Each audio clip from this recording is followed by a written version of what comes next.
Hello, welcome to my another mini blog. তো চলো আজকের মিনি ব্লগটা শেয়ার করি। সেদিন ছিল 11th অফ মার্চ, আর সেদিন গিয়েছিলাম আমাদের স্কুল টাইমের বন্ধুর রিসেপশন পার্টিতে। তো এই যে প্রথমেই আমাদের মিষ্টি ব্রাইড অ্যান্ড গ্রুমের সাথে দেখা করে একটু ফটো তুলে আমরা বাইরে বেরিয়ে গেলাম।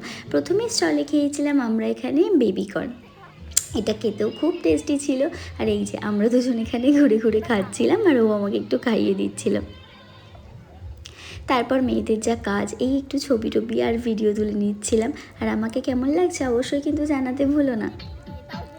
তারপর এখানে আমরা বলছিলাম যে আমাদের স্কুল টাইমের মোটামুটি সবাই এক এক করে বিয়ে হয়ে যাচ্ছে, আর আমরা দুজন বেশ সেটাই সেজে গুজে সুন্দর ঘুরে ঘুরে খাচ্ছি। তাই বলছিলাম আমরা কতটাই না নির্লজ্জ।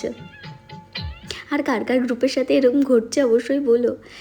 আর এই যে তারপর আমরা চলে গেলাম খেতে, আর প্রত্যেক কটা মেনু দারুণ ছিল, ভীষণ টেস্টি ছিল। আর এখানেও খেতে খেতে যেন আমরা কি নিয়ে একটা আলোচনা করছিলাম। যাই হোক, তারপরে যে আইসক্রিম খেতে খেতে বেরিয়ে পড়লাম। চলো আজকের মতো টাটা, দেখা হবে আমি অন্য কোনো ব্লগে।